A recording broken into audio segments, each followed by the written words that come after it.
face. You can't take that from him. Big right hand from Lewis. Giving a quick boxing lesson. I don't have anyone to help me out with this at this moment, so I'm just going to do what I can with what I have.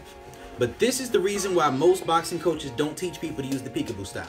One, it's very physically taxing. Most people who use the peekaboo style are going to develop a certain level of back issues because of the excess head movement, right? And you know, when I first started boxing, they used to call me Little Mike because I would go in there and I would use the peekaboo style myself. But as I gained a little bit more experience, I came to more of a traditional boxing stance, because one thing that I realized is that, you know, one aspect of the peekaboo style that can get you in a lot of trouble is that a lot of people who use the peekaboo style will get in this habit of trying to slip to both sides. And I'm going to show you the problem with that, right? You know, my personal belief is that if you're going to slip, you know, you can slip one, go under the next one, right? So let's say somebody throws a 1-2. You slip the one, go under the 2, right?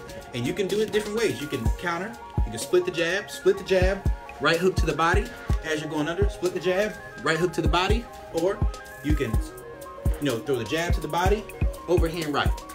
But what can often happen is if you get in the habit of trying to do the peekaboo style just by how you see it and not really know the mechanics of it, then you may try to slip the 1, boom, and try to slip the 2.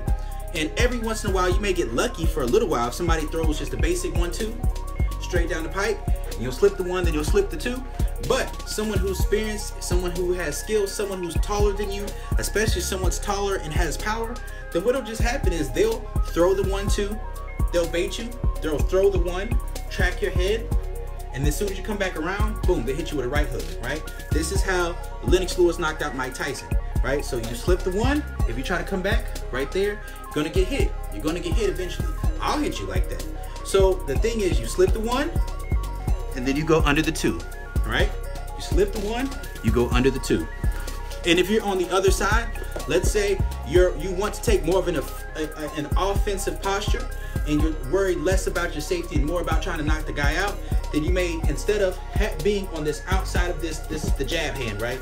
Instead of being on the outside of this jab hand, where you can just work your jab and throw your punches and find your spots and your openings, what you can often do is you're going to get into this position right here where you're slipping the right hand, and you're mostly have your hands up, you know, you're parrying the jab. Instead of slipping the jab, you're parrying it to the inside to slip the right hand, because now your feet are in a position where even if they throw a right hook, you can get outside of it, and then you slip it, you come back, or you're right here and you split their right hand. There's different ways of doing that, but it is not good to try and go back on either side. Don't go pick a side. Pick a side for that position, for that time period that you're in, depending on what you're trying to do, and stick to that. Because if you don't, let's say you're right here and you're like, okay, I'm gonna slip the jab, I'm gonna parry the jab, and you're going outside the right hand, right? Go outside the right hand. Then let's say you try to slip another jab. It's not gonna be jab, it's gonna be a left hook. You try to go back across, boom, you're getting hit. And you're getting hit with twice the force because you're moving into it.